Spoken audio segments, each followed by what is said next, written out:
to our Internet Governance Monthly Briefing.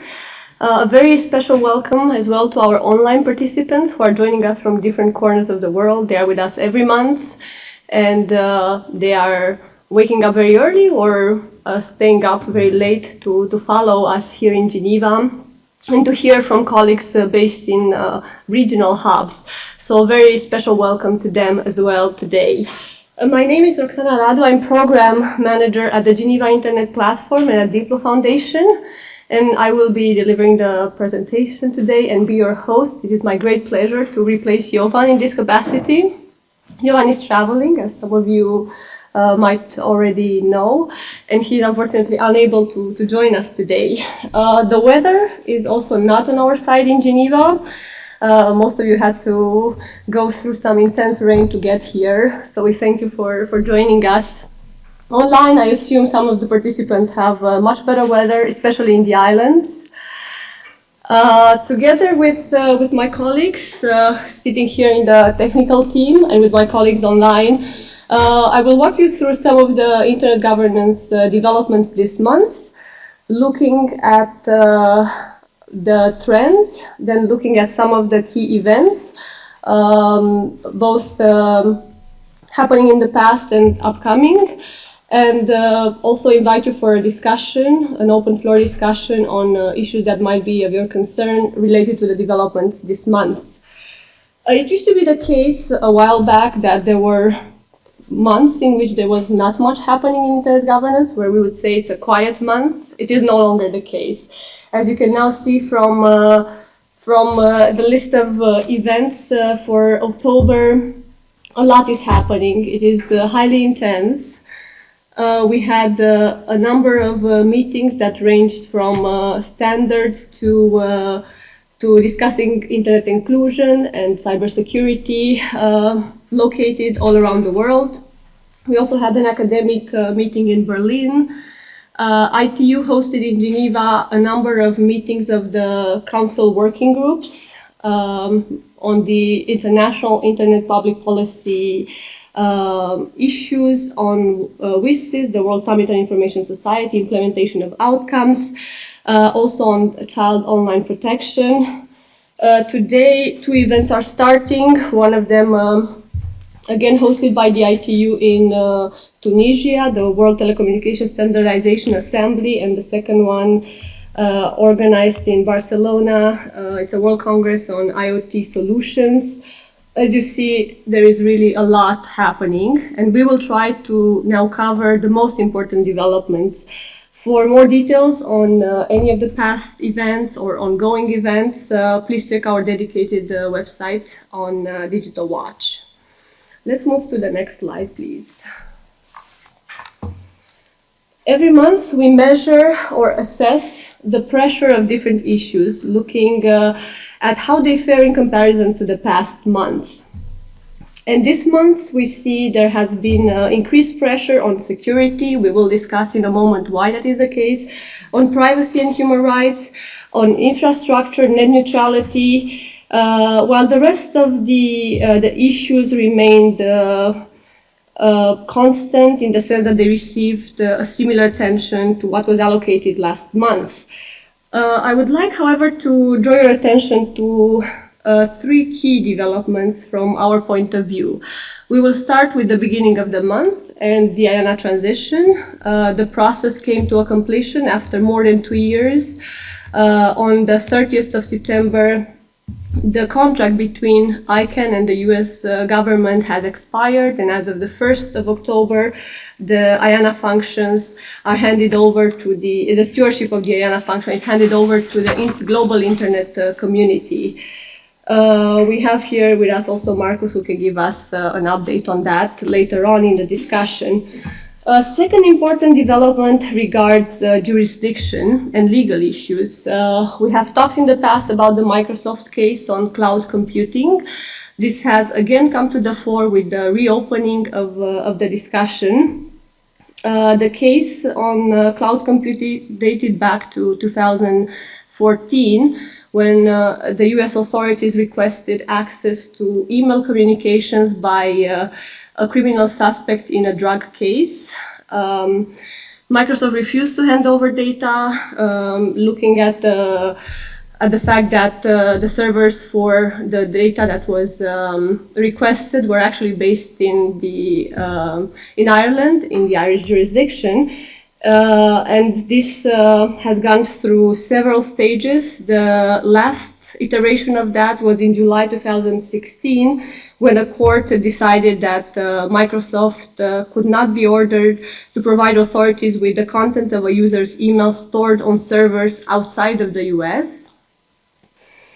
Also claiming that that the search warrant under the Stored Communications Act cannot apply internationally. So this case is now reopened, and we will see what happens next. It is a very important discussion for cloud computing.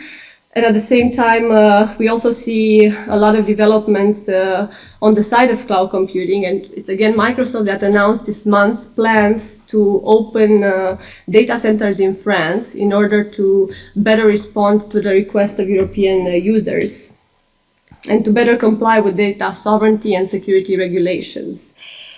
And the third important development for the month that is now behind us is related to taxation and e-commerce. Facebook will now start to pay taxes to the British authorities. It has already paid £4.2 million after ceasing to route advertising sales through Ireland. They have completed this recently, and as of the 1st of April, they are no longer routing advertising through Ireland. And this is a very important development, as we're discussing also taxation disputes in the EU with Apple and with Google's elsewhere, beyond EU as well. We will now turn to the top 5 trends in digital policy. The first one of them obviously relates to what is now holding all the media headlines. Growing in attention is the security of the Internet of Things devices. There have been 2 major attacks this month, scheduled relatively close to each other. Both have used devices that connect to the Internet for providing us with easier mobility or easier access to things such as security cameras, baby monitors, video recorders. And these are the 2 largest attacks so far. The first one used over 1 million devices against a US security researcher and a French network service provider, whereas the second one on the 21st of October was directed against systems operated by a DNS provider, DIN. And it rendered a number of major services inaccessible, such as Twitter, PayPal, Airbnb, CNN, Amazon, and Netflix, as well as a number of online journals. In common, what they have in common is the large scale, unprecedented scale of these attacks. And this is also an indication that the security of IoT devices has not received enough attention so far. And this is definitely changing after these attacks. A number of countries have been prompted to take action on it. In the US, the National Telecommunications and Information Administration, the NTIA, launched an initiative to ensure that the security vulnerabilities of IoT devices are mitigated through patches and security upgrades, so constant monitoring of what is happening and technical responses to that. Whereas in the EU, the European Commission is about to propose specific IoT security legislation, encouraging also companies to come up with labeling systems for devices that are both authorized and secure. And creating and maintaining up-to-date devices is definitely a challenge, but it is also a challenge on the regulatory side. Keeping a regulatory environment that responds to such challenges is definitely something that will change the life of policymakers from now on. The security of IoT devices will be key in the near future, as we're talking now about more devices than people in the world. And of course, this is also linked to cybersecurity. We can now move to the second development of the month in terms of trends, which is the conclusion of bilateral security agreements. What we see is that more and more states are starting to discuss cybersecurity bilaterally and concluding different sorts of arrangements that may range from something relatively informal based on dialogues and frameworks of cooperation to something highly formalized. A lot of these countries have been interested in concluding bilateral agreement with the US. However, the latest and the highlight of the month is the Russia-India formal agreement on cybersecurity, which also puts India now in the leading seat, being the first country to have concluded an agreement with the US and with Russia. The one with Russia focuses on cyber terrorism, and it also includes defense and national security matters. In parallel, Canada and China are also discussing the possibility of concluding agreements expected to tackle cyber espionage, data theft, and state-sponsored attacks.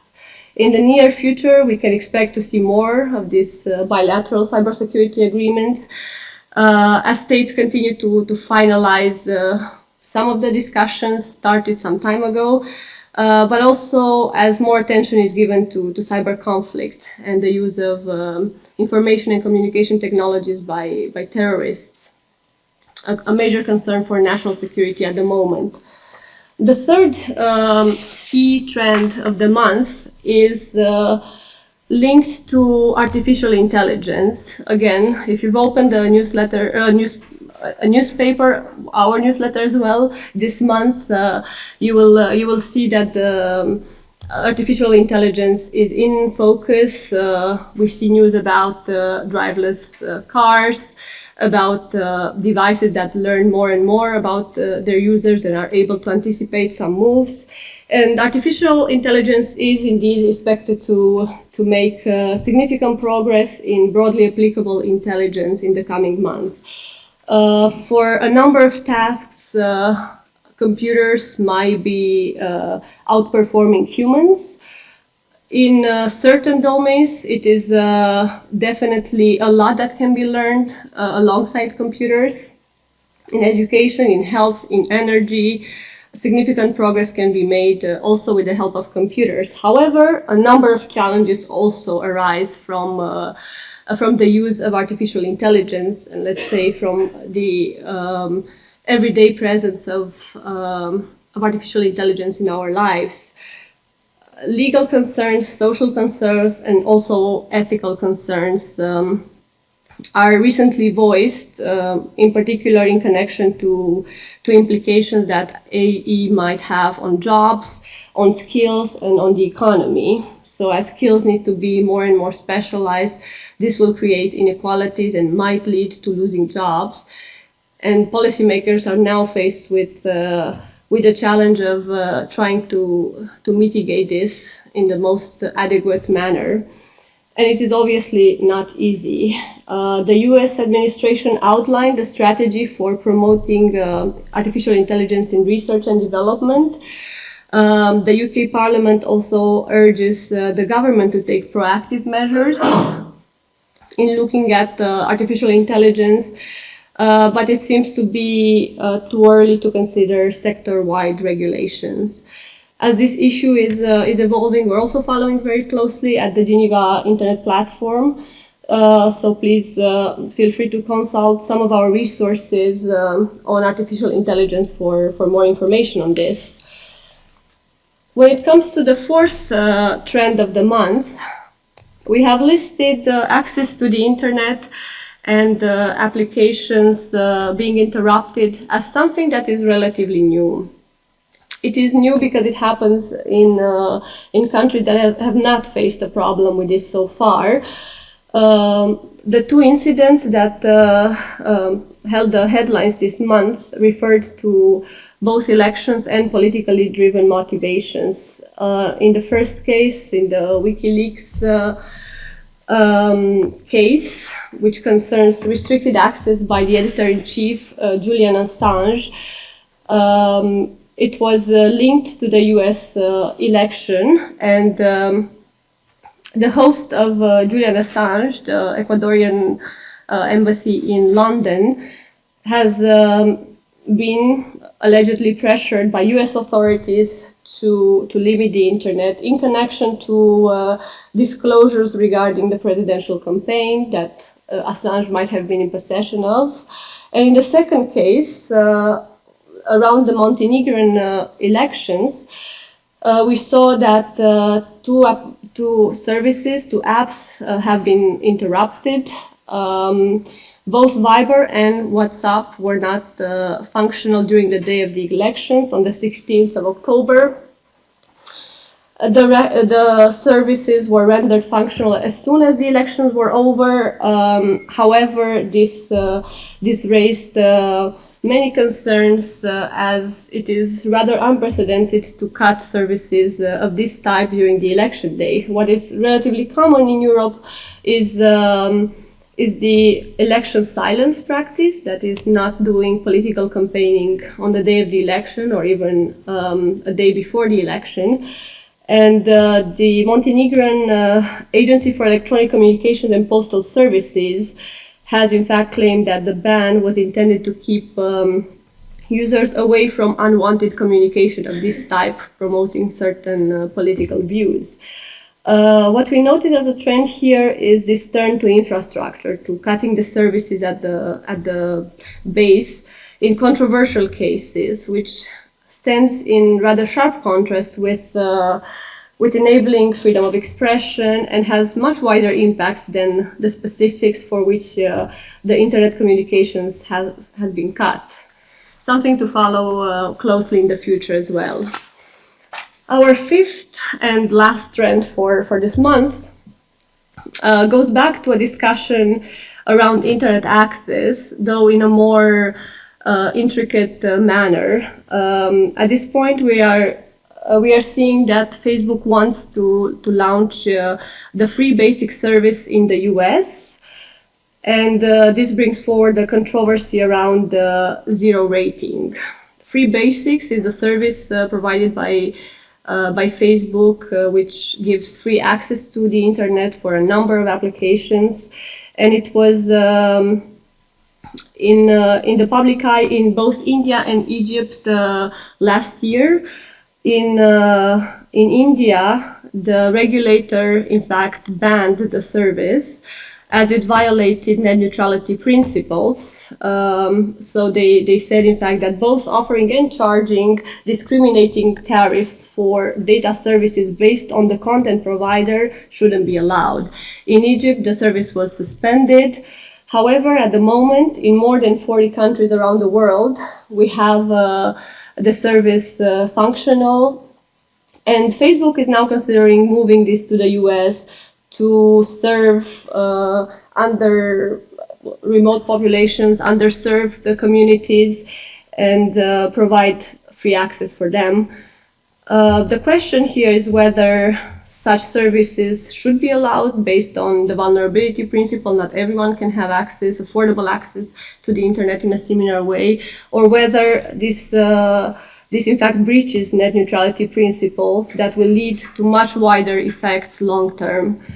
In the US, Facebook is currently discussing with the White House, but it is expected that no decision will be taken before the electoral campaign is over and before the elections.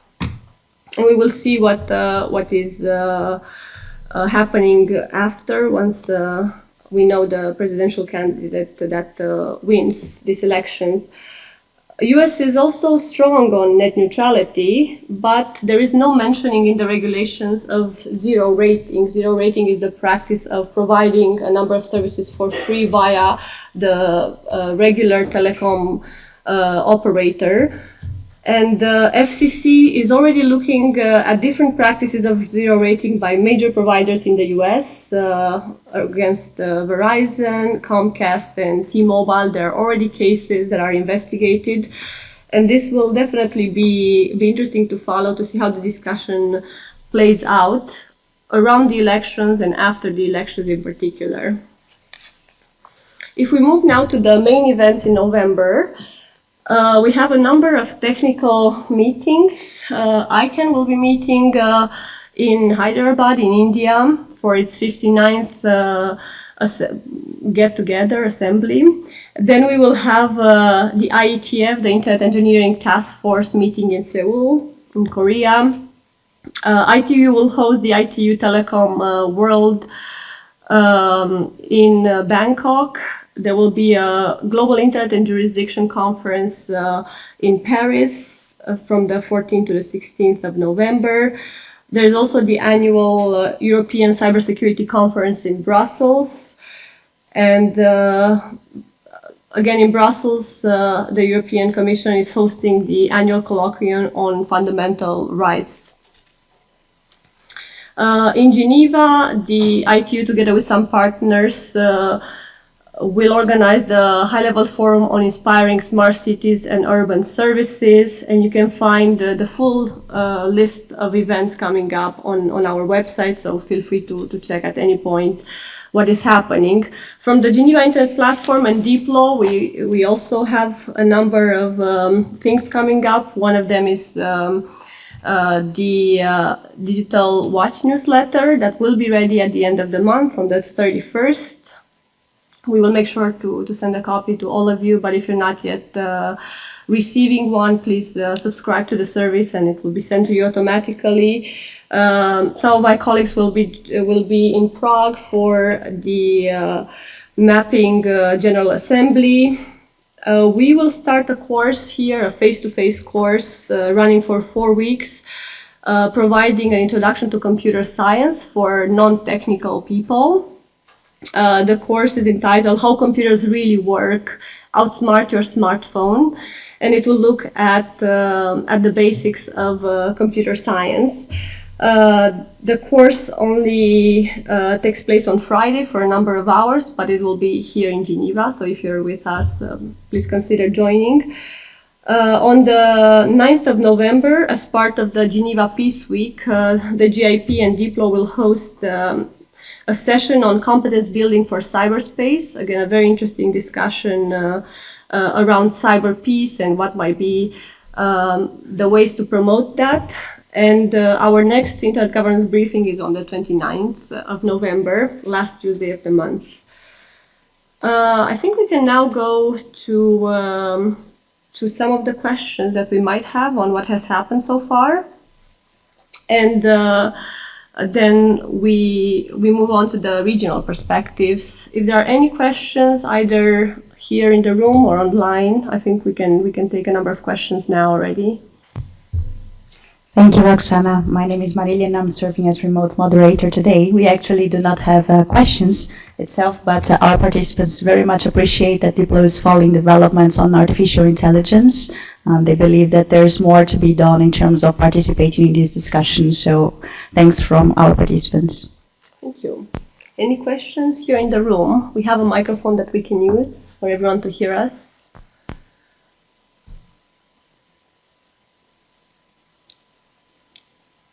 No questions. Excellent. Everything has been very clear, crystal clear. Excellent. If there are no questions, I propose that we now conclude the global overview, and we will proceed in 2 ways. For our online participants, there will be an overview of regional perspectives provided by local hubs in Brazil, Tunisia, Indonesia and Southeastern Europe. So I invite our online participants to join the different discussions and follow what is happening in local hubs. Whereas in Geneva, we will just connect informally over a glass of juice and water and have a sandwich, and maybe we can discuss other issues informally.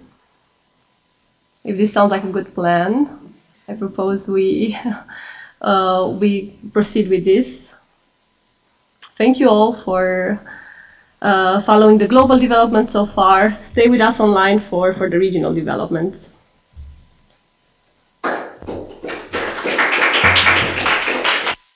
Good morning to everyone. We had a quite intense month here in Brazil. October started with the decision of a judge of the Santa Catarina state in south of Brazil to block access to Facebook, because Facebook was failing to comply with the previous decision to take down a satirical page mocking an. According to Brazilian law, the electoral candidates cannot be offended or lampooned during the electoral period. So when Facebook that was initially not agreeing to taking down this page, when was faced with the imminent blocking, finally decided to take down the page. Going back to Brasilia, where in the Congress a bill was proposed to create a national registry of internet access. Every Brazilian will have to be registered in order to have access to the internet, so the personal data of all internet users should be centralized and collected, and all devices should be upgraded so that they can recognize who is having access to the internet.